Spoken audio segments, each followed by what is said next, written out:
Hello दोस्तों, मैं आशुतोष कुमार और आप देख रहे हो सबका knowledge YouTube channel. Model set term two के लिए इकोनॉमिक्स का देखने वाले हैं हम लोग। टर्म टू के लिए जो सेट वन था उसका कंप्लीट सोल्यूशन मेरे चैनल पे अपलोड है मेरे दोस्त, उसको आप देख सकते हैं। डिस्क्रिप्शन में दिया हुआ लिंक, वहाँ से मॉडल सेट का सारा सोल्यूशन देखिएगा और साथ ही साथ इंग्लिश का भी डाल दिया हूँ।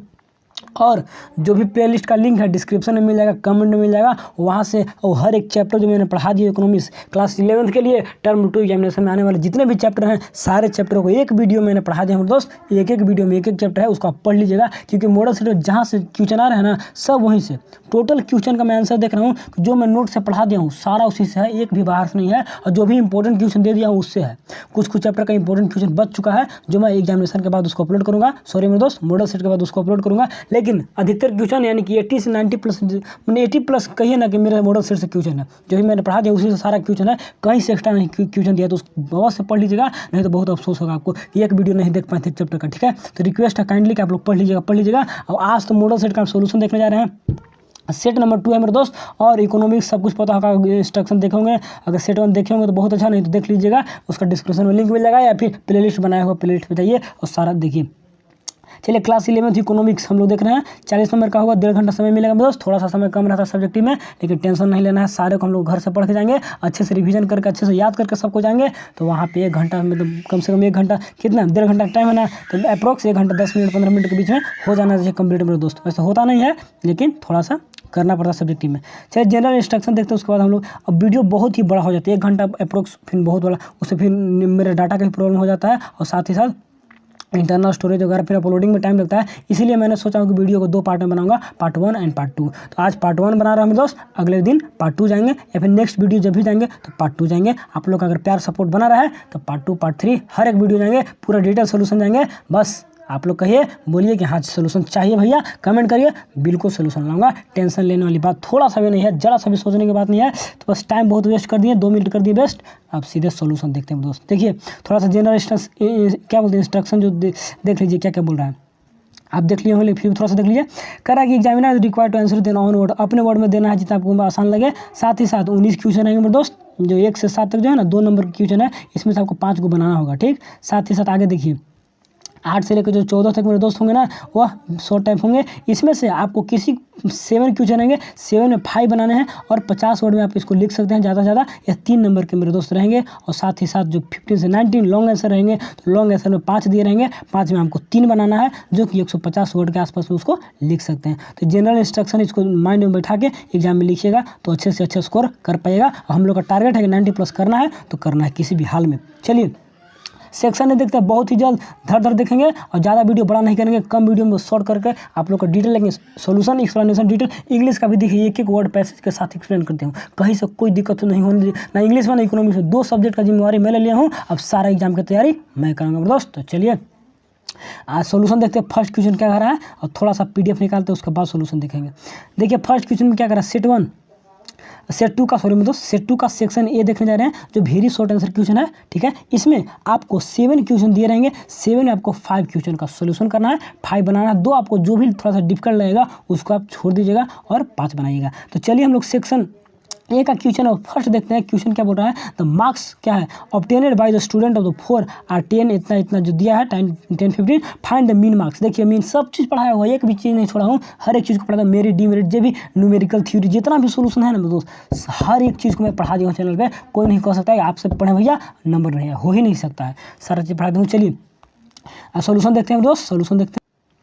आ गया मेरे दोस्त, सबका नॉलेज चैनल आपके पास आ चुके हैं, जो एकदम सिंपल आसान लैंग्वेज में हैंड रिटन सब नोट्स रहेगा, कोई भी एक्स्ट्रा कहीं से नहीं, जो भी बस हम लोग पढ़े हैं उसी से सारे क्वेश्चन रहेंगे। तो आ चुके हैं मेरे दोस्त, और मैं वीडियो को जितना शेयर करिए ताकि ज़्यादा से ज़्यादा लोगों तक पहुंच सके, क्योंकि इंग्लिश में कोई सोल्यूशन नहीं डाल रहे हैं, सब कोई हिंदी में डालते हैं। बहुत सारे इंग्लिश के देख रहे हैं स्टूडेंट, कमेंट कर रहा है कि भैया इंग्लिश में चाहिए, तो प्लीज़ उन लोग को शेयर करिए। यूट्यूब तो मेरा वीडियो को पहुँचा नहीं रहा, अभी देख रहे थे एनालिटिक्स में तो 58% इंडिया में देखा है, बाकी बाहर भेज रहा है। तो कहाँ बाहर क्यों भेज रहा है, जैक बोर्ड का जब है तो यहाँ भेजना चाहिए, तो सब कुछ ऐसा फिर भी नहीं दे रहा बाहर। तो थोड़ा सा आप लोग शेयर करिए अपने दोस्तों में, और ताकि मैं ज़्यादा से ज़्यादा स्टूडेंट को मैं भी हेल्प कर सकूँ, और हमको भी हेल्प सके ना। मेरा वीडियो से कुछ स्टूडेंट पढ़ रहे हैं, हमको भी कुछ फ़ायदा हो रहा है, और साथ ही साथ स्टूडेंट का तो फायदा होता ही रहता है दोस्त। तो चलिए पार्ट 1 देखते हैं। थोड़ा सा इंस्ट्रक्शन यहाँ पे कुछ नहीं है, यहाँ पे जो भी वहाँ पे था वही था। मॉडल सेट 2 सोल्यूशन इकोनॉमिक्स क्या है, class 11 solution in English model set है ना, साइंस और कॉमर्स के लिए याद रखिएगा। आर्ट्स के लिए नहीं है, आर्ट्स के लिए हिंदी में होता है तो हिंदी में हम लोग को नहीं रहेगा, साइंस एंड कॉमर्स में। दोस्त आगे बढ़िए, 2021 डिजिटल सोल्यूशन में PDF नोट सब मिलेगा, डिस्क्रिप्शन में लिंक दिया हुआ है, कमेंट में भी लिंक दिया, हर जगह लिंक दिया हुआ है। आप मेरा नंबर भी नोट कर सकते हैं, आपको कोई भी डाउट होता है तो कोई भी नंबर नोट कर सकते हैं आप, 9142042534 कितना है 9142042534। आप इसको कॉल कर सकते हैं, पूछ सकते हैं भैया यहाँ पे दिक्कत है, प्रॉब्लम है, तो मैं बताऊंगा। यहाँ पे टेलीग्राम चैनल का लिंक दिया है, वहाँ से PDF नोट्स लिए, PDF को लिखना है तो लिखिए, नहीं तो निकलवा लीजिए। जैसे पढ़ना है हम तो बोलेंगे लिख के पढ़िए, लिख के पढ़ने से याद होता है, वो तो बहुत फायदा रहेगा दोस्त। तो थोड़ा सा मेहनत करिए, 1 घंटा पढ़िए पर डे। चलिए और इंपॉर्टेंट क्वेश्चन दूंगा, बस मॉडल सेट के बाद इंपॉर्टेंट दूंगा, केवल इंपॉर्टेंट। एक चैप्टर बच चुका है इकोनॉमिक्स में, उसको मैं जल्द से जल्द अपलोड कर दूंगा। Current challenging facing Indian economic का यूनिट का सारा चैप्टर हो चुका है।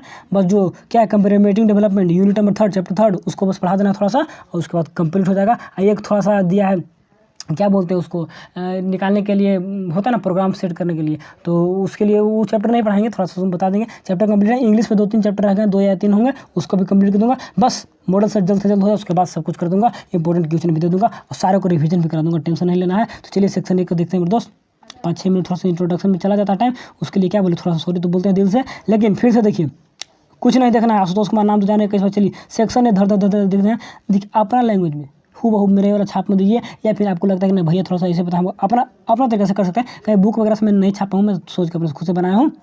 जो मेरे सेट में थे सोल्यूशन वहाँ से दिया हूँ, लेकिन कुछ खुद से बना दिया हूँ। देखिए क्या है, तो क्वेश्चन हम लोग पढ़ चुके थे, मार्क्स दिया हुआ कि इतना स्टूडेंट को, इतना तो नंबर आया है स्टूडेंट का, कितना 4 सब्जेक्ट है ना, तो 4 सब्जेक्ट में 1 स्टूडेंट उसका। तो देखिए नंबर ऑफ स्टूडेंट हमको दी, गलत कर दिया, ऐसे नहीं करना चाहिए था। हमको 1 से यहाँ पे लिखना चाहिए था और ऐसे बॉक्स बना के, और यहाँ पे n नंबर निकाल देना चाहिए था और ऐसे करके बॉक्स बनाना चाहिए था। ये नंबर ऑफ स्टूडेंट नहीं होगा, यहाँ पे क्या होगा ना n, मतलब number of student, first student second ऐसे करके हो सकता है, लेकिन यहाँ पे थोड़ा सा हम गलती कर दिए। तो अब x यहाँ लिखिएगा, अब n यहाँ पे लिखिएगा, अब x जो हो गया टोटल देखिए मार्क्स कितना है, तो 1 सेकेंड। अब एक स्टूडेंट है ना, इन 4 सब्जेक्ट, 4 सब्जेक्ट है, तो नंबर ऑफ सब्जेक्ट हो गया, यहाँ पे थोड़ा सा मिस्टेक हो गया, उसके लिए सॉरी, आप कर लीजिएगा, नंबर ऑफ सब्जेक्ट होगा वैसे करके निकालिएगा। और मार्क्स जो है ना, तो कितना number in the 4 subject, 4 subject है और चारों में नंबर इतना आया हुआ है, तो बस यहाँ पे गलत हो गया थोड़ा सा, उसके लिए सॉरी।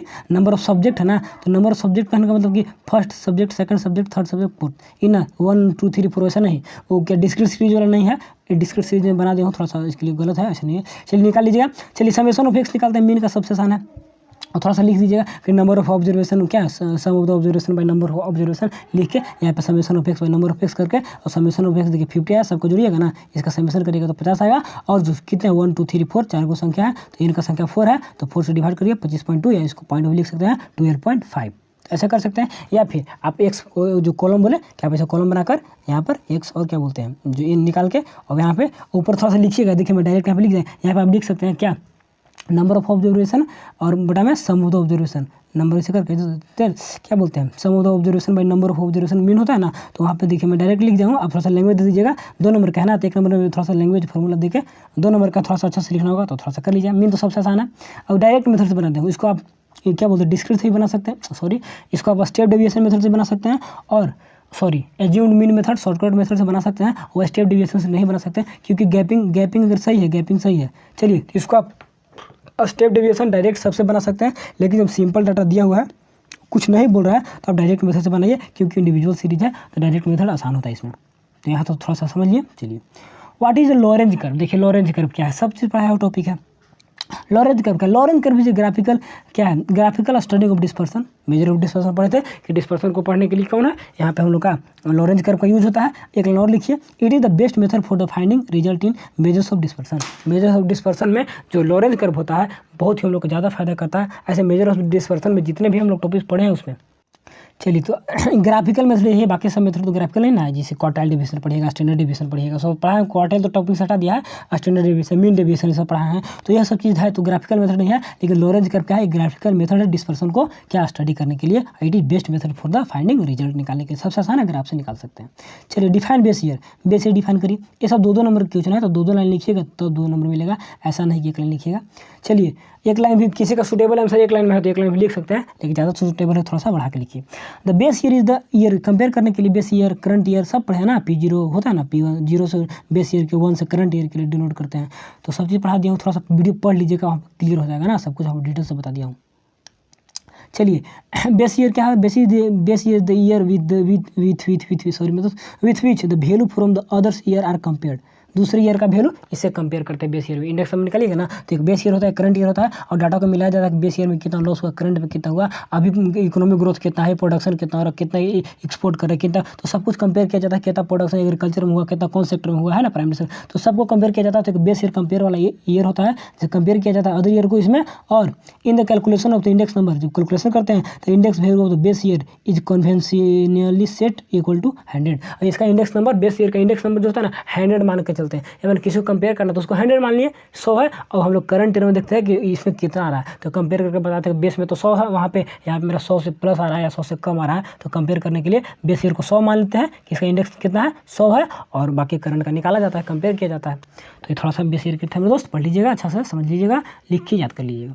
चलिए, name one the program run by the government for the poverty, एकदम फिक्स है, क्वेश्चन आएंगे पॉवर्टी एलिवेशन प्रोग्राम से पक्का आएंगे। उससे पूछता है कि डेट बताइए कब लॉन्च हुआ, और पूछता है साथ ही साथ कि उसका एम क्या था, और कभी कभी यही पूछता है ना कि किस में जुड़ा था, किससे वो हटा था, तो जुड़ा हटा नहीं पूछ पाएगा, किस में कौन प्रोग्राम में कौन ज्वाइन हुआ, कौन हटा। यहाँ पे यह पूछ सकता है ना कि कब लॉन्च हुआ, फिक्स है, और इसका एम क्या था। तो दो चीज़ याद रखिएगा कि लॉन्च कब हुआ, एम, जो भी मैं पढ़ा दे हूँ चैप्टर पे तो सब कुछ बताया हुआ, डेट वगैरह सब कुछ एक्सप्लेन करके, तो वहाँ से आप निकाल लीजिएगा कि कौन कौन डेट है। ऐसा मैं लिख दूँ, है डेट नहीं लिखा हूँ लेकिन नाम लिखता हूँ कुछ कुछ का। देखिए, एक तो आप लिख सकते हैं कि प्राइम मिनिस्टर रोजगार योजना, ये तो याद रहेगा, हर एक स्टूडेंट को याद रहता है कि प्राइम मिनिस्टर रोजगार योजना, मनरेगा भी लिख सकते हैं 2005 वाला। तो is the program run by the government for the poverty alleviation, मैंने गरीबी को हटाने के लिए प्रोग्राम क्या सरकार लाई थी, तो मनरेगा याद रखिएगा, फिर प्राइम मिनिस्टर रोजगार योजना याद रखिए। देखिए, यह सब जो मैंने नीचे कुछ लिखा दूँ सब क्या पॉवर्टी एलिवेशन है, एक पूछ दे, वहाँ दो भी पूछ सकता है, एक्सप्लेन करके पूछ सकता है, तो थोड़ा सा पढ़ लीजिए। देखिए, स्वर्ण जयंती शहरी रोजगार योजना, ठीक, SJSRY पहला है, ये कब लॉन्च हुआ था और इसका एम क्या था, आप पढ़ लीजिएगा, मेरे चैनल पे डाला होगा, बिल्कुल पढ़िएगा, नहीं तो बहुत अफसोस करिएगा, ठीक है। या जहाँ से पढ़ना, कोई भी सर, कोई टीचर, नेट, गूगल, जैसे जो पढ़ना है पढ़ लीजिएगा, नहीं तो अफसोस करिएगा। मैं इंपॉर्टेंट लिख दिया हूँ, यहाँ से फिक्स रहेंगे। संपूर्ण ग्रामीण रोजगार योजना 5 ही है ना, एक यहाँ पे ऊपर दे दिया, तो ये भी क्या है, SJRY निकाल, फिर नेशनल रूरल एम्प्लॉयमेंट गारंटी 2005 वाला मनरेगा जिसको बोलते हैं, और स्वर्ण जयंती ग्राम क्या स्वराज योजना, तो ये मेरे दोस्त है, इसको पढ़ लीजिएगा, माइंड में सेट कर लीजिएगा, इसका लॉन्चिंग डेट और इसका एम क्या था, उसके बाद कंप्लीट हो जाएगा। Name the one source of human capital formation India, human capital formation, देखिए ह्यूमन कैपिटल दो ही होता है, एक हेल्थ पे खर्च करेंगे या फिर हम लोग एजुकेशन पे खर्च कर सकते हैं, तो दोनों को मैं लिख दिया हूँ, एग्जामिनेशन में कुछ भी लिख सकते हैं आप। तो expenditure on education is the क्या है, major source of human capital formation in India, ठीक है, या human capital formation, it is the very crucial role in economic development. अगर एजुकेशन हम लोग पैसा खर्च करते हैं शिक्षा पे, तो यह क्या है, एक बहुत ही बड़ा मेजर सोर्स है, समझिए तो किसके लिए, ह्यूमन कैपिटल फॉर्मेशन के लिए। और ह्यूमन कैपिटल फॉर्मेशन क्या पूछेगा तो फिर दिक्कत है, क्योंकि पढ़ाई हुआ टॉपिक है, फिर से पूछेगा, तो ऐसा मैं बता दे रहा हूँ। देखिए, ह्यूमन कैपिटल फॉर्मेशन होता है ना कि मानव पे खर्च करके, मानव के अंदर हम स्किल डेवलप करते हैं, जैसे कि मानव के अंदर स्टॉक, किसका स्टॉक डिफरेंस था ना कि refer to the stock of क्या, एजुकेशन, एलिजिबिलिटी होता है ना, उसके बाद स्किल, तो यह सब का स्टॉक मानव में होते हैं ना, तो उसी को ह्यूमन कैपिटल। तो ह्यूमन कैपिटल कैसे बनाया जाता है, ह्यूमन कैपिटल बनाने का दो तरीके हैं, पहला है कि हेल्थ पे खर्च करते हैं और दूसरा एजुकेशन पे खर्च करते हैं। तो लिख सकते हैं आप, दोनों लिख सकते हैं, एक भी लिखिए कोई दिक्कत नहीं है, तो लिखिए 2 नंबर का है तो अच्छा मिलेगा, लेकिन क्वेश्चन एक बोल रहा है, एक भी लिखिए तो नंबर मिल जाएगा। चलिए, व्हाट वेयर द नाबार्ड, देखिए वहाँ पे टिक मरवाया था पढ़ाते समय कि यहाँ से पूछता है क्वेश्चन, इंपॉर्टेंट पढ़ाए तो नहीं थे लेकिन भी क्वेश्चन में दे दिए थे, जो इंपॉर्टेंट क्वेश्चन दिए थे वहाँ से मैं इसका दे दिया था। चलिए, नाबार्ड क्या था, देखिए एक आप सेंट्रल बैंक का नाम सुने होंगे, और जो भी रिजर्व बैंक होता है भारत में, सेंट्रल बैंक, फिर रीजनल बैंक होते हैं, तो रीजनल बैंक में किसका कंट्रोल रहता है, सेंट्रल बैंक का। तो उसी प्रकार से नाबार्ड एक संस्था है, तो नाबार्ड का कंट्रोल जितने भी क्षेत्रीय जो बैंक होते हैं गांव में, शहर में दोस्त, गांव या रीजनल क्षेत्र में, रिमोट एरिया में जितने भी बैंक होते हैं ना, उस पर इसका कंट्रोल रहता है, और सारे को मैनेज करने के लिए पैसा भी देता है, सपोर्ट भी करता है, और जो भी रूरल डेवलपमेंट में किसी भी प्रकार कोई भी कमी होता है ना बैंक के लिए रिलेटेड या पैसा को लेने, तो नाबार्ड उन लोग का समझिए कि हेड है, जैसे कि हम लोग के लिए नेशनल बैंक जो हेड है ना, उसी लिए क्या बोलते हैं उसको, जो सुप्रीम कोर्ट, एक मिस्टेक, जो सेंट्रल बैंक है, सेंट्रल बैंक जितने भी कमर्शियल बैंक है, जो भी स्टेट बैंक है ना, तो इस पर कंट्रोल करता है, तो उसी प्रकार नाबार्ड भी सब पे कंट्रोल करता है। देखिए कि नाबार्ड क्या है, national bank for the rural agriculture and क्या है, rural development, NABARD, national bank for agriculture and rural development, NABARD full form याद रखिएगा कि नेशनल बैंक किसके लिए, for agriculture and rural development के लिए, किसके लिए नेशनल बैंक है, एग्रीकल्चर खेती के लिए, और रूरल डेवलपमेंट जो क्या बोलते हैं गांव देहात में जो डेवलपमेंट होता है ना रिमोट एरिया में, तो उसके लिए मेरे दोस्त यह बैंक था। बैंक क्या था, इट वॉज स्टेब्लिश्ड ऑन, कब स्टेब्लिश, 12 जुलाई कितना है 1982 में स्टेब्लिश हुआ था। एंड एक्ट क्या पार्लियामेंट अनाउंस किया था, प्रोवाइड किया था इसमें, एक सेकंड इसको थोड़ा सा डेट को अच्छा से रखिए, माइंड में सेट कर लीजिए, क्या करा है, development of NABARD was established on कितना 12 जुलाई 1982 को इस्टेब्लिश हुआ था by the act of the parliament के एक एक्ट के तहत। कोई भी तो बिना एक्ट के इस्टेब्लिश होगा नहीं। It provide the investment and product credit for the various किसके डेवलपमेंट एक्टिविटी। देखिए यह क्या प्रोवाइड कराता है, यह इन्वेस्टमेंट प्रोवाइड कराता है, साथ ही साथ क्रेडिट देता है, लोन देता है किसको, बहुत सारे various development activity and project taking place in rural area में बहुत सारे डेवलपमेंट एक्टिविटी कुछ होते हैं ना, और कोई नए प्रोजेक्ट लॉन्च होते हैं तो उसके लिए क्या देता है, यह पैसा देता है, कुछ क्रेडिट उन लोग के लिए लोन वगैरह देता है, और साथ ही साथ प्रोवाइड इन्वेस्टमेंट करने का सुविधा देता है, कुछ पैसा दे या फिर कहीं से ज़मीन वगैरह लेके कोई भी जिसका जो रिक्वायरमेंट है तो सपोर्ट करता है, हेल्प करता है। रूरल डेवलपमेंट याद रखिएगा, बस ई वर्ड को माइंड में रखिएगा कि इन प्लेस ऑफ कितने रूरल रीजन लिख सकते हैं, इसी में इसका सपोर्ट रहता है। तो नाबार्ड बहुत ही मतलब अच्छा संस्था है हम लोग के लिए, गाँव देहात में जो भी स्टूडेंट है उनके लिए भी, उनके पेरेंट्स के लिए भी, और उनके लाइवलीहुड के सपोर्ट के लिए भी। आगे बढ़ें, कोई दिक्कत है? दिक्कत होगा ही नहीं। चलिए, in which country was the campaign name the great leap forward. देखिए अगला में फर्स्ट मॉडल फर्स्ट में भी था, बताया था चाइना में, और लॉन्च कब लॉन्च हुआ था, कौन से कंट्री में लॉन्च हुआ था बताइए। इन विच क्या बोल रहे हैं, इन विच कंट्री, एक मिनट चल रहा है ना, चलिए रुक जाता है, डर लगता है कभी कभी बनाते हैं तो दिक्कत, कभी साउंड भी अच्छा से नहीं आता, दोबारा करना पड़ता है, बहुत प्रेशर में रहता है दोस्त। देख लेते हैं साउंड का, चलिए ठीक है, एक सेकेंड चलिए। कह रहा है कि in which country was the campaign, जो अभियान था, कौन, ग्रेट लीप फॉरवर्ड, जो बोले थे कि आगे की ओर छलांग लगा, पूरा इंडस्ट्रियलाइजेशन करो, हर को मोटिवेट करके माइंड में सेट कर दिया था कि हम लोग को जल्द से जल्द फैक्ट्री लगाना है। और मैंने जो मरने के लिए कैसे लोग तैयार रहते हैं, कोई देखते हैं कि माइंड कोई किसी का कोई मरना फेर देता है, तो माइंड सबको फेर दिया था। वहाँ के जो क्या था उसका नाम को याद भूल रहे हैं, वो सिस्टम चलाया था, बोला था कि हर कोई इंडस्ट्री लगाओ अपने घर में, अपने आसपास में, और जहाँ भी हो आयरन पिघलाओ, स्टील बनाओ, जो करना है सो करो, लेकिन इंडस्ट्रियलाइजेशन को ग्रोथ करो। तो यह चाइना में लॉन्च हुआ था मेरे दोस्त, एंड एक मिनट, लॉन्च हुआ था कहाँ पे, चाइना में, एंड स्टार्टेड इन द 1958 1958 में स्टार्ट हुआ था। इसका एम क्या था, aim was industrialisation in the country on massive scale, बड़े पैमाने पे इंडस्ट्रियलाइजेशन करने के लिए इसका उद्देश्य था, एम था, और जो भी कहिए इसका मोटिव था। चलिए सेक्शन बी देखते हैं, बहुत जल्द सेक्शन बी देखेंगे। शॉर्ट आंसर टाइप क्वेश्चन, थोड़ा सा इसको बड़ा लिखना होगा, एंड आंसर एनी 7 क्वेश्चन है मेरे दोस्त।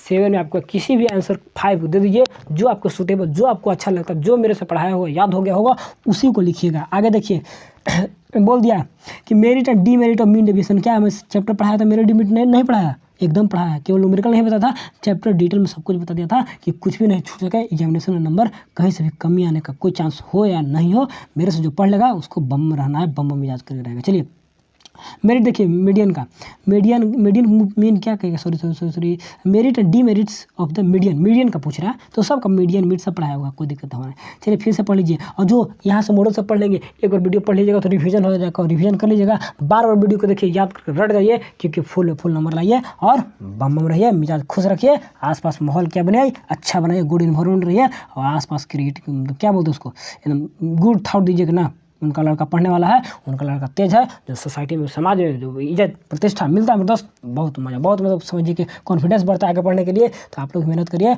आगे पढ़ने के लिए थोड़ा सा, ताकि 12 में रिजल्ट और धाकड़ आ सके। चलिए right the 2 merits and demerits of the median का देखिए क्या क्या। पहला मेरिट, इजी टू अंडरस्टैंड, बहुत ही आसान, एकदम आसानी होता है मीडियन समझने में, कोई एक तो फार्मूला है उसका आता है, उसका बैठाइए फार्मूला और खट निकालिए। लेकिन इंडिविजुअल में दिक्कत होता है, वहाँ पे निकालने देखता है इवन है कि ऑड है, ठीक ना, उसमें तो n/2 कम्युलेटिव फ्रीक्वेंसी निकालिए, L1 plus n/2 minus CF करके बटा में F/C जो फार्मूला होता है, F/C कॉमन डिफरेंस फार्मूला से, लेकिन उस हमको समझना नहीं है, फार्मूला से मतलब नहीं है, हमको क्या याद करना है, हमको सिर्फ और सिर्फ मेरिट, इसके गुण याद करना है। तो गुण क्या है, ईजी टू अंडरस्टैंड, समझने में आसानी होगा, साथ ही साथ ईजी टू कंप्यूट करने में, कैलकुलेशन करने में आसानी होता है। Not unduly affect by extreme value, से अफेक्ट नहीं होता है, एक्सट्रीम वैल्यू में तो कोई बड़ा वैल्यू आ गया, कोई छोटा वैल्यू आ गया तो उससे अफेक्ट नहीं होगा, यह सबको लेकर चलता है। साथ ही साथ मीडियन है तो बीच वाला वैल्यू से आता है ना, तो बड़ा छोटा वैल्यू से अफेक्ट नहीं होता है।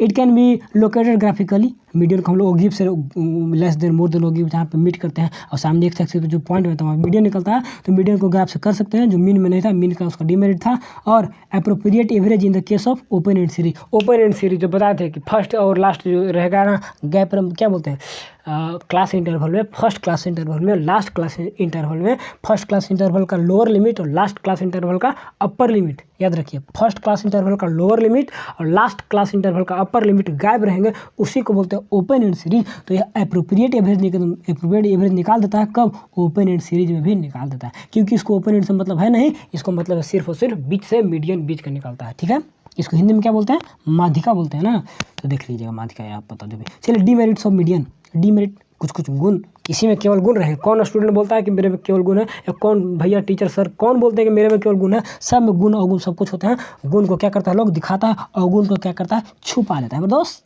तो चलिए हम लोग छुपाएंगे नहीं, हम लोग इसके सारे अवगुण को बाहर लाएंगे। अवगुण पहला क्या था? Note based on all observation. बहुत ही एकदम देवसी के धाकड़ आदमी है, ये सारा ऑब्जर्वेशन में बेस्ट होता नहीं, सिर्फ और सिर्फ मीडियन मीडियम, तो इसका डीमेरिट हो गया। साथ ही साथ it required the arrangement of data, ये तो वीवीआई, इसको तो क्या घेरा मत मारी, इसको टिक मत मारी, इसको घेरा मत मारी, तो याद रखिए माइंड में।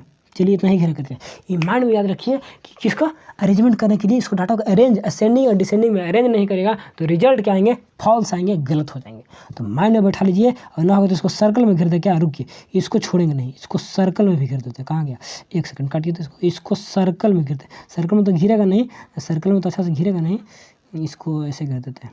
सॉरी, इसको रुके इसको घेर देंगे। इसको आपको माइंड में बैठा देना, किसी भी हाल में बहुत ही दिक्कत है। इसको बॉक्स में घेरते हैं, बॉक्स कहाँ गया? चलिए घेर दिया, याद रखिए। It required arrangement of data. चलिए, it not capable on the further algebraic treatment, आगे कोई अलजेब्रिक ट्रीटमेंट नहीं करना, जो आंसर आ गया उसी पे एक्यूरेट है। मीन की जगह आगे पीछे नहीं करना है, तो थोड़ा सा याद कर लीजिएगा। फाइंड द, देखिए हम थोड़ा सा बढ़ा के दे दिए हैं। मान लिया 1 2 पूछा तो 3 4 दे दिए हैं। मान लिया 1 2 भूल गए तो क्या होगा? भूल गए तो आगे भी लिख सकते हैं। ठीक है, ताकि नंबर कटे ना। चलिए, find mean deviation from the arithmetic mean. देखिए मीन डेविएशन क्या बोले? मीन डेविएशन मीन से भी निकलता है, मीडियन से भी निकलता है, मोड से भी निकलता है। इसलिए पिछले मॉडल में क्या दिया था? मीन से फार्मूला लिखने के लिए दिया था, मीडियन के लिए। यहाँ पे मीन से निकालने के लिए दिया है। तो पहले तो हम लोग पिछले वीडियो में भी समझे थे, आज भी समझ लेंगे कि मीन डेविएशन होता क्या है। उसके बाद हम लोग अर्थमेटिक मीन निकालेंगे, किससे? मीन डेविएशन का। Find mean from the arithmetic mean से मीन निकालेंगे। चलिए, डाटा दिया हुआ है, डाटा x दिया हुआ है, नंबर ऑफ स्टूडेंट दिया हुआ है। चलिए आगे बढ़िए। मीन डेविएशन होता क्या है थोड़ा सा समझ लीजिए। देखिए, डेविएशन मेजर ऑफ डिस्पर्सन पढ़िएगा चैप्टर है, उसमें तो एक वीडियो में पूरा चैप्टर पढ़ा दिया हूँ जी, 59 या 60 मिनट में पूरा चैप्टर पढ़ा दिया जितना भी था सब कुछ। तो मीन डेविएशन क्या होता है? मीन डेविएशन कुछ नहीं, मीन डेविएशन डिफाइन है अर्थमेटिक एवरेज, यह भी एक प्रकार का एवरेज है। ठीक है, साथ ही साथ किसका एवरेज है? एब्सोल्यूट डेविएशन का एवरेज है। रिलेटिव डेविएशन होता है और एक एब्सोल्यूट होता है। रिलेटिव में जब हम लोग पढ़े थे ना, तो रिलेटिव जो कोफिशिएंट निकाल कर नहीं, एब्सोल्यूट जो पढ़े, तो एब्सोल्यूट डेविएशन का होता है। और साथ ही साथ किसका? Of the various item from mean और मीडियन। मीन और मीडियम से आइटम लेंगे, मीन या मीडियम, जो मीन से भी निकालते हैं मीडियम से भी निकालते हैं। तो मीन और मीडियम जितने भी आइटम है ना, तो उसका क्या करेंगे? डेविएशन निकाल के एवरेज निकाल देंगे, तो अर्थमेटिक मीन निकल गया। क्या बोल रहे हैं कि अर्थमेटिक मीन क्या है? मीन ध्यान से सुनिए क्या है? Mean deviation is the defined as the arithmetic average, एक अर्थमेटिक एवरेज है ऑफ एब्सोल्यूट डेविएशन ऑफ किसका? वेरियस आइटम फ्रॉम मीन और मीडियन। मीन और मीडियन से उसका एब्सोल्यूट डेविएशन निकालते हैं। देखिए आगे बता क्या एग्जाम्पल है, यहाँ नहीं। मीन और मीडियन से क्या निकालते हैं? जैसे कि देखिए, मीन मीडियम मान लिया हम मीन भी रखेंगे, एक्स डाटा है जो वेरियस ऑब्जर्वेशन से यहाँ से माइनस करते हैं, हमको एक्स भी कर सकते हैं, यानी कि मीन भी कर सकते हैं और मीडियन भी कर सकते हैं। तो वही करेगा मीन और मीडियन, किसी से भी क्या करते हैं ना, क्या बोल रहे हैं? Deviation of the various item from mean और मीडियन डेविएशन निकालते हैं। तो जब डेविएशन निकल जाता है ना, तो यही डेविएशन का हम लोग क्या करते हैं? हम लोग मीन निकालते हैं, मल्टीप्लाई करके और बटा में समेशन उपयोग करके मीन निकाल लेते हैं। तो डेविएशन निकालते हैं मीन और मीडियन का, किसका? एक्स। यहाँ पे जो लास्ट लाइन कर है ना कि वेरियस आइटम, तो बहुत जो आइटम रहते हैं तो उसमें मीन और मीडियन से हम डेविएशन निकालते हैं और डेविएशन निकाल के उसका अर्थमेटिक एवरेज निकाल देते हैं। तो वही मीन डेविएशन डिफाइन होता है अर्थमेटिक एवरेज। रट जाइए, पक्का देगा मीन डेविएशन डिफाइन करने के लिए। तो अर्थमेटिक एवरेज है किसका? Of absolute deviation. Absolute deviation क्यों बोल रहे हैं ना, क्योंकि हम लोग मॉडुलस में लेते हैं तो एब्सोल्यूट हो गया, और डेविएशन कहने का मतलब कि हम लोग माइनस करके लेते हैं ना, हम लोग एक्स में से मीन को माइनस को वेरियस डाटा को अलग अलग डाटा है ना, तो उसमें से फ्रॉम मीन और मीडियन से माइनस करते हैं। Absolute deviation of various data है, तो जो भी डाटा है ना सबका एब्सोल्यूट डेविएशन निकलता है किससे? मीन और मीडियन से। समझ गए होंगे तो बहुत अच्छा, नहीं तो रट जाइएगा। जो भी होगा समझ में नहीं आ रहा है तो रट जाइएगा।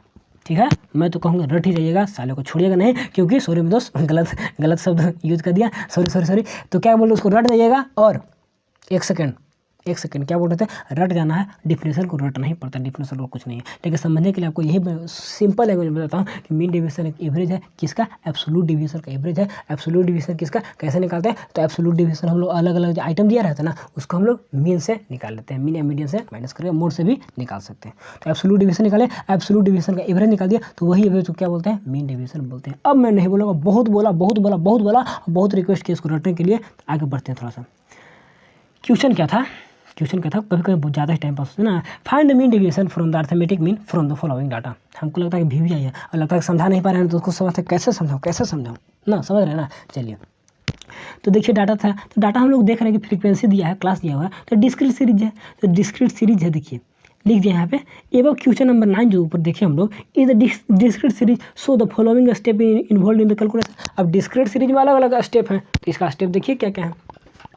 मेन सबका स्टेप है, मेन मीडियम सबका एक ही है, लेकिन इंडिविजुअल में अलग निकालते हैं, डिस्क्रीट में अलग निकालते हैं। और एक और क्या होता है, डिस्क्रीट के बाद कंटिन्यूअस, तो कंटिन्यूअस के लिए अलग निकालते हैं। अब वो भी डिस्क्रीट में सब में अलग, कोई डायरेक्ट मेथड, स्टेप डिवीजन, सबका मेथड भी अलग अलग होता है। मान लीजिए ये देखिए डायरेक्ट मेथड है, हम इसको क्या निकाल सकते हैं, मीन डिवीजन से एज्यूम्ड मीन मेथड, वहाँ पे क्या होता है, कुछ नहीं, वहाँ पे केवल एक्स की जगह पे ये हम माइनस करते हैं।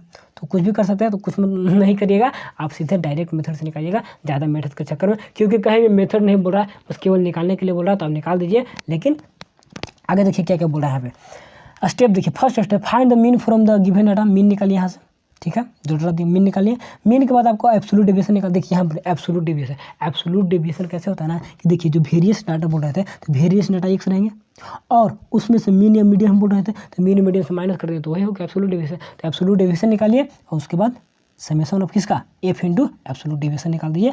3 स्टेप कर रहा है, पहले मीन निकालिए, मीन के बाद एब्सोल्यूट डेविएशन निकालिए, एब्सोल्यूट डेविएशन का समेशन ऑफ एफ इंटू क्या, एब्सोल्यूट डेविएशन मल्टीप्लाई कर दीजिए, तो निकल गया। तो मैंने क्या किया, एक्स तो दिया रहेगा, एफ भी दिया रहेगा, हमको एफ एक्स निकाल लेना। एफ एक्स इसलिए क्योंकि हमको मीन निकालना होगा, क्योंकि डिस्क्रीट सीरीज है, डायरेक्ट है नहीं, तो डिस्क्रीट के लिए एफ एक्स आ गया, अब बटा में एक्स कर देंगे तो निकल जाएगा। तो समेशन ऑफ एफ निकालिए, समेशन ऑफ एफ और summation of F x mean निकल जाएगा यहाँ से, और इन निकालिए सेकंड स्टेप और थर्ड स्टेप निकालिए। तीनों हो गया, आगे बढ़े। मीन कैसे निकालिए, देखिए summation of F X Y mean निकल गया, और मीन को देखिए 32 आ गया। अब नाउ आगे देखिए, now the mean deviation from the mean is given by, mean formula क्या होता है, समेशन ऑफ, देखिए यहाँ पे जो एक्स है ना, एक्स मीन है, तो यहाँ पे मान लिया कहता है कि नहीं मीडियन से निकालिए, तो एक्स की जगह पे मीडियन को माइनस करते हैं, बाकी सब सेम है, बाकी सब माइनस क्या करते हैं, मीडियन को करते हैं, तो सब सेम है, तो हमको कुछ नहीं करना है। वो अगर मीन रहता तो एक से जब किसको माइनस करते हैं, मीडियन को, बाकी सब सेम है। तो यही फॉर्मूला है, summation of F into absolute deviation by summation of F. यहाँ देखिए एब्सोल्यूट डेविएशन है ना, तो समेशन ऑफ मोड में रहता है, तो समेशन ऑफ किसका, एब्सोल्यूट डेविएशन इंटू एफ, भाई ये फॉर्मूला है। तो सबका वैल्यू ऊपर निकाल चुका हूँ और आंसर पा लिया हूँ। आगे बढ़िए, कोफिशिएंट ऑफ मीन, अगर कोफिशिएंट पूछ देता है ना कि कोफिशिएंट भी निकालिए मीन डेविएशन का, तो कोफिशिएंट के लिए कुछ नहीं करना है, जो मीन डेविएशन निकल चुका है ना, उसी को आप मीन से डिवाइड कर दीजिए, उसी को आप मीन से डिवाइड कर दिए ना, तो कोफिशिएंट ऑफ मीन डेविएशन निकल जाते हैं। चलिए वीडियो ज़्यादा बड़ा नहीं होगा, आधा घंटा में खत्म कर देंगे। चलिए कोफिशिएंट ऑफ मीन डेविएशन कुछ नहीं करना है, मीन डिवीजन लिखिए, जो मेरे मीन डिवीजन आ गया उसी को मीन से डिवाइड कर दिए, तो कोफिशिएंट आ जाएगा 0. कितना है 29 आ गया है इसका। Calculate the correlation coefficient between the X and Y from the data and क्या बोलते हैं, कमेंट ऑन द रिलेशनशिप। देखिए इसका निकालिए भी, और रिलेशनशिप सेट 1 में बताए थे, बस सिमिलर बनाना है, जैसे मैं सेट 1 में बताया था वैसे ही बता दीजिए, कुछ नहीं करिए। कोफिशिएंट ऑफ कार्ल पियर्सन का यूज करेंगे, क्योंकि कोरिलेशन में कार्ल पियर्सन ही पढ़ना है, स्पेसमैन जो हटा दिया है, और फिर लॉरेंज कर्व तो हमको पढ़ना नहीं है, उसके लॉरेंज कर्व बोल रहे हैं स्कैटर डायग्राम, तो डायग्राम वाला है नहीं यहाँ पर, तो हमको क्या बोल रहे हैं, लॉरेंज कर्व होता है उसमें मेजर ऑफ डिस्पर्सन में, और इसमें होता है स्कैटर डायग्राम। तो हम लोग कार्ल पियर्सन का यूज़ किए थे पिछला में, कोई मेथड यूज़ कर सकते हैं, तो यही मेथड यूज़ करिए, बेस्ट रहता है। तो कार्ल पियर्सन देखिए लिख दिया, by using the Karl Pearson coefficient method we are finding the correlation between X and Y through the direct method. आप डायरेक्ट मेथड से भी निकाल सकते हैं, स्टेप डेविएशन से भी निकाल सकते हैं, और शॉर्टकट मेथड से भी निकाल सकते हैं, लेकिन कोई मेथड नहीं पूछ रहा है तो हम लोग डायरेक्ट से निकालेंगे, ठीक है। डायरेक्ट का फॉर्मूला आसान होते हैं, और शॉर्टकट में थोड़ा सा फॉर्मूला डिफरेंट हो जाता है, तो हम लोग आसान में चलेंगे ना, हम लोग टफ में क्यों चलेंगे। देखिए एक्स कहाँ से आ गया भैया, देखिए एक्स क्वेश्चन में, वाई भी क्वेश्चन में, 2 डाटा दिए रहेंगे, 2 के बीच में कोरिलेशन कोफिशिएंट निकालना रहता है, ठीक। अब हम लोग डेविएशन निकालेंगे, डेविएशन कैसे निकालते हैं, एक्स माइनस मीन करेंगे, डेविएशन निकल जाएगा। यहाँ पे स्मॉल वाई स्मॉल एक्स निकालने के लिए वाई माइनस वाई का मीन करेंगे, तो वाई का मीन भी हम लोग निकाल चुके हैं, देखिए सब कुछ निकाल चुके हैं, ऐसा बात नहीं है कि मैं बोल रहा हूँ। देखिए एक्स का मीन निकालिए, summation of x by n, y का summation of y by n, और निकल गया, तो देखिए निकाल लिया सब कुछ। एक्स स्क्वायर निकल लिया, वाई एक्स वाई क्या है, डिविएशन है किससे, एक्स के लिए अलग और वाई के लिए अलग, दोनों का डिविएशन निकालिए, और एक्स स्क्वायर वाई स्क्वायर करिए, और 100 मल्टीप्लाई करिए। तो देखिए थोड़ा सा कैलकुलेशन गलती हो गया था मेरा, कभी भी एग्जाम में क्लास में पढ़ते वक्त एक बार में कैलकुलेशन कभी भी सही नहीं होता था, टीचर को दिखाने जाते थे ना, तो मैं फिक्स है कि गलती, और आगे तो मैं दिखाता भी नहीं था, मेरा थोड़ा सा लिखने में राइटिंग थोड़ा सा स्लो है ना, मैंने स्पीड उतना नहीं है, क्लास थोड़ा सा पीछे रहता था, लेकिन बना पहली बार में गलती हो ही जाना है। सर बोलते थे कि तुम तो बहुत क्या बोलते थे कि इतना अकबकिया मैंने अकबकाता है, तुम गलती करते जान बुझ। तो यहाँ पे देखिए अकबका हर बार में एक बार में कैलकुलेशन हमसे कभी नहीं होता है, गलत हो गया था थोड़ा सा, तो उसका काट मिला, आंसर नहीं मिला था तो सुधारे तो हो गया सही, क्योंकि इसका रिलेशन आया था 0 से 1 के बीच में, 1 भी चलेगा, मेरा आया था 6 पॉइंट कुछ, तो इसको सुधारे फिर। चलिए यहाँ पे माइनस माइनस है, देखिए ध्यान दीजिएगा, यहाँ पे माइनस माइनस छूट गया था मेरा, तो माइनस माइनस देखिए दिया, माइनस माइनस है ना, तो माइनस माइनस दे दिए तो हो गया। तो यहाँ से सब कुछ कर लीजिएगा, कहीं से कोई दिक्कत है, कोई दिक्कत होगा तो मॉडल सेट 1 देखिए, वहाँ पर डिटेल में समझा देता हूँ। चलिए अब फिक्स है कार्ल क्या कोफिशिएंट ऑफ कार्ल पियर्सन जो है फिक्स है, बीबीआई मान लीजिए, नहीं तो लिख लीजिए बीबीआई, और क्या बोलते हैं ना इसको पढ़ लीजिए, क्योंकि मॉडल सेट 1 में भी तो 2 में भी फिक्स फिक्स क्वेश्चन है। चलिए हैज़ वी नो दैट, जैसे कि हम लोग जानते हैं correlation coefficient are is equal to formula direct method का summation of x y root under summation of x square summation of Y square, तो समेशन ऑफ एक्स वाई हम लोग का देखिए 17 आया, कहाँ गया, देखिए समेशन ऑफ एक्स वाई 17 आया, summation of x square summation of Y square निकालिए, अब इसका तो मिल के काम हो गया, तो फॉर्मूला बैठाइए, रिजल्ट देखिए, थोड़ा सा कैलकुलेशन मैं कर दिया हूँ आप लोग के लिए सुविधा के लिए, क्योंकि कैलकुलेशन करना इसमें थोड़ा सा डिफिकल्ट और जरूरी है, नहीं करें कैलकुलेशन दिक्कत होगा, क्योंकि पॉइंट में लाना है हम लोग का आंसर इसमें, तो थोड़ा कंपेयर करेंगे कि हाई डिग्री है, लो डिग्री है, परफेक्ट है, निगेटिव है, क्या है। Correlation coefficient are is equal to formula हम लोग समेशन ऑफ एक्स वाई का डिवीजन है, और root under X square root under Y square, जो वैल्यू ऊपर निकला सबको बैठा दिए, तो रूट अंडर इतना आ गया, अब देखिए 300 को मैं निकाल दिया हूँ प्राइम फैक्टराइजेशन मेथड से, और दो को बाहर निकाल लिया, देखिए प्राइम फैक्टराइजेशन मेथड से 300 को निकाल दिया, और 3 को मैं निकाल दिया, देखिए रूट 3 आता, यही कैलकुलेशन में गलती हो गया था ना, रूट इसका निकालने में शुरू में यहाँ पे गलती कर दिया था, उसमें वहाँ दोनों में गलती हो गया, तो फिर उसको हटा के दोबारा लिखे। देखिए रूट 3 का मैं निकाल दिया हूँ लॉन्ग मेथड से, और इसका प्राइम डेविएशन से निकाल दिया हूँ, तो इसका आएगा 1.73, और इसका आएगा क्या बोलते हैं, इसका आएगा इतना, निकल गया सबका। तो यहाँ कैलकुलेशन करिए, मल्टीप्लाई करिए, तो 0 पॉइंट कितना आ जाएगा, 0.98, यानी कि 1 कितना हाई आएगा, हाई डिग्री, 1 से थोड़ा सा नीचे है ना, देखिए 0 पॉइंट, देखिए मैं लिख दिया आपको, कमेंट जो करना था ना मैं कमेंट कर दिया, आप क्या करिएगा, मैं खुद कर दिया कमेंट करना था उस पर। देखिए from the above calculation we got R is equal to 0.98, that is the lie between 0.75 to -1 नहीं सॉरी 1 है, ये थोड़ा सा हाइफन का साइन है, तो करा है ऊपर जो कैलकुलेशन हम लोग आया, ये कैलकुलेशन हम लोग क्या प्राप्त किए, हम लोग प्राप्त किए 0.89, यही प्राप्त किए। तो दैट इज लाइज करता है कहाँ पे बिटवीन 0 पॉइंट प्लस में, याद रखिए 0.75 से 1 के बीच में लाइन करता है, it means the high degree of positive correlation, high degree of positive, सबका डायग्राम बना के बताया हुआ नोट्स में पढ़ लीजिएगा, वहाँ पे सब बताया हुआ है। और बिटवीन द हाई क्या लो नहीं एक्स वाई के बीच में कैसा क्वेश्चन है, बिटवीन द क्या बोलते हैं correlation between the given variable X Y जो दिया है इन द गिवन क्वेश्चन में, तो थोड़ा सा कमेंट कर दिया, कमेंट करना जरूरी है ना, तो नंबर काट लेगा। चलिए mention any 3 advantage of index number के एडवांटेज लिखना है, मैं एडवांटेज का यूजेज में बताया था ना, तो वहीं से मैं लिख दिया हूँ, तो यूजेज का ही एडवांटेज के दोनों सेम है, तो थोड़ा सा वहीं से मैं लिख दिया हूँ। देखिए इंडेक्स नंबर का क्या क्या advances, following the advances of index number as given on the next page. देखिए इंडेक्स नंबर ग्रुप से रिलेट करके एक्स वाई निकालता है ना, और क्या कोफिशिएंट केवल 2 वेरिएबल एक्स वाई में, अब इंडेक्स वाई पूरा वेरिएबल पूरा समझिए ग्रुप का पूरा रेंज का वेरिएबल से कंपेयर कराता है इंडेक्स नंबर, ठीक है ना, होल सिस्टम एक तरह से कहिए, और कोरिलेशन केवल एक्स वाई में 2 ही वेरिएबल में, 2 या मोर में करता है, लेकिन ज़्यादातर 2 ही मिलेकर चलता है। चलिए help us to measure the change in the price level में कितना चेंज हो रहा है उसको मापने, कैसे क्या हो रहा है चेंज उसमें बताता है। Help to know the change in the cost of living कितना लिविंग पे खर्च हो रहा है, अभी सरकार इंडेक्स नंबर हर साल निकलते हैं ना, बेस ईयर करंट ईयर मिलाते हैं, तो इंडेक्स नंबर पता चलता है कि लिविंग पे लोग कितना खर्च कर रहे हैं, तो क्या बोलते हैं help us to know changes in the cost of living, या कॉस्ट कैसे हमको चेंज करना है, कितना कम करना है, कितना ज़्यादा खर्च करना है इस पर। और help the government in the adjustment of salary and allowance, जो भत्ता देती है ना, पैसा एक्स्ट्रा में देती है सरकार, और किसमें गवर्नमेंट एडजस्टमेंट ऑफ सैलरी वगैरह कितना क्या देना है, तो इंडेक्स नंबर से पता चलता ना कि मेरा अभी ग्रोथ रेट क्या है, मेरा कंट्री का किस लेवल पे है, ठीक है ना, तो सब कुछ इंडेक्स नंबर से पता चल जाता है दोस्त। और साथ ही साथ यूजफुल द बिजनेस कम्युनिटी के लिए भी यूजफुल होता है ना, सेंसेक्स का नाम सुनेंगे, सेंसेक्स निफ्टी सब क्या है इंडेक्स नंबर का पार्ट है, तो इंडेक्स नंबर से बिजनेस में भी थोड़ा सा हेल्प मिलता है। साथ ही साथ देखा जाता है क्या इन्फॉर्मेशन बहुत कुछ, पॉलिटिशियन नेता लोग का भी कुछ इससे फायदा होता है। नेता लोग देखा है ना कि पिछले बार उनके जब सरकार दूसरा का था तो उसमें कैसा क्या डेवलपमेंट, कैसे कंट्री क्या कर रही थी, अब क्या कर रही है ना, तो थोड़ा सा पॉलिटिशियन को भी समझने में आसानी होता है इसको से। और क्या था information regarding the foreign trade भी ना, विदेश में व्यापार हो रहा है तो वहाँ से भी रिगार्डिंग के जो भी इन्फॉर्मेशन मिलते हैं तो सब कुछ इंडेक्स नंबर से थोड़ा सा हम कैलकुलेट कर पाते हैं। तो 2005 लिख दिया हूँ, जो भी याद रखिएगा, जब 3 ही लिखना था तो 3 जो आपको आसान लगे, जो सुविधा लगे उसको रट दीजिएगा, याद करके एकदम क्या दिमाग में सटा लीजिएगा, बैठा लीजिएगा।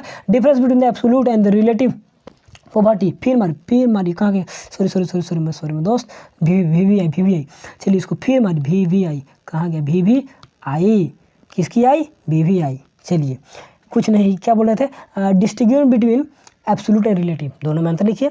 दोनों में तो डिटेल पढ़ा दिया, डिटेल पढ़ाया हुआ है दोनों में। समझिए कि 10 मिनट इस पर डिस्कस किया था, आज 2 मिनट करूँगा, आज 2 या 3 मिनट करूँगा बस। रिलेटिव पॉवर्टी, एब्सोल्यूट पॉवर्टी सब कुछ बताया हुआ, सब कुछ। It refers to the poverty, नाम से ही ना रिलेट करके, refer to the poverty relative to the other people region और नेशन। अलग रीजन में, अलग नेशन में हम लोग कंपेयर करके कि नहीं मेरे भैया के अपने रीजन में मेरे भैया पास कार है, मेरे पास तो कार नहीं है, तो क्या मैं गरीब हो गया? अरे मेरे इंडिया पास इतना है, चाइना पास उतना है, तो क्या गरीब हो गया, अमीर हो गया? मैंने रियल नहीं देखता है, रियल पर कैपिटा इनकम नहीं देखता है, या आपका कंजप्शन लेवल क्या है वो सब नहीं देखता है। ये रिलेटिव केवल रिलेट करके बता देता है ना कि नहीं मेरे पास तो हेडफोन नहीं है, मेरे पास तो आईफोन है, जो भी होता है ना, तो रिलेट करके अपने आप को गरीब अमीर समझता है, तो रिलेटिव पॉवर्टी। लेकिन जो absolute poverty that is the real poverty, it refer to the total number of people live between the क्या है पॉवर्टी लाइन से कितने लोग नीचे हैं ना, तो वही बताता है। रियल पॉवर्टी को वही मापता है। ये पॉवर्टी खाली दिखाओ में, मान ली हम बोलते हैं कि जिसके पास घर नहीं तो भी गरीब, तो घर तो हम लोग भी रूम रेंट लेकर रहते हैं, हम लोग पास घर नहीं है, हम लोग नहीं ना, तो इसे रिलेट करने वाला होता है। तो रिलेटिव पॉवर्टी से बचना चाहिए। ऐसे तो सब बोलेंगे हम भी गरीब हैं, सब तो गरीब ही है। चलिए, व्हेन वी से the India is relative poor, अगर हम लोग कहें when we say India is the relatively poor, अगर रिलेटिव करके पुअर कहते हैं, then it is the comparison with the other country। अगर रिलेट करके कहते हैं कि भारत कम क्या गरीब है, तो क्या हम लोग कर रहे हैं, एक कंपेरिजन कर रहे हैं। That comparison is that of the capital per capital income of the different country. अब डिफरेंट कंट्री से पर कैपिटल इनकम भारत का कितना है ना, तो इसके अनुसार कंपेयर करके उसका पर कैपिटल इनकम ज़्यादा है। पर कैपिटल इनकम कैसा निकलता है, टोटल नंबर ऑफ पॉपुलेशन को डिवाइड करता है नेशनल इनकम में, तो पर कैपिटल इनकम मतलब एक आदमी कितना कमा रहा है ना, पर आदमी पर मंथ या पर डे करके, तो पर कैपिटल इनकम या साल में आप कैसे निकालते पर कैपिटल में हर एक आदमी कितना कमा रहा है, तो उसी पे निकलता है। तो उससे देखा जाता है कि मेरा जो पर डे या पर जो भी एक आदमी कमा रहा है, अलग कंट्री में जो कमा रहा है, दोनों से कंपेयर करके अगर ज़्यादा पर कैपिटल इनकम तो अमीर हो गया, अगर कम है तो मैं गरीब हो गया, तो वही करा है। The concept has the relevance for the less developed country and the concept has the no relevance for the developed country. देखिए इसमें यहाँ पे क्या कर रहा है कि the concept has less relevance for किसके लिए, एक सेकंड यहाँ पे रुके थोड़ा सा। चलिए कहाँ थे हम लोग, थोड़ा सा क्लियर कर दिया, क्लियर हो गया। देखिए the concept has less relevance for the less develop country. देखिए लेस डेवलप कंट्री के लिए इसका कंसेप्ट क्या है, लेस है। And the concept has the no relevance for the किसके लिए, डेवलप कंट्री। देखिए डेवलप कंट्री के लिए इसका कॉन्सेप्ट का कोई मायने नहीं रखता है, नो रिलेवेंस, क्योंकि डेवलप उसको यहाँ पे हमको थोड़ा देख रहा है कि कितना गरीबी रेखा से नीचे है, नहीं। लेकिन द कंसेप्ट है the relevance for the less develop country, मतलब जो कम डेवलप है ना उसी के लिए इसका कंसेप्ट।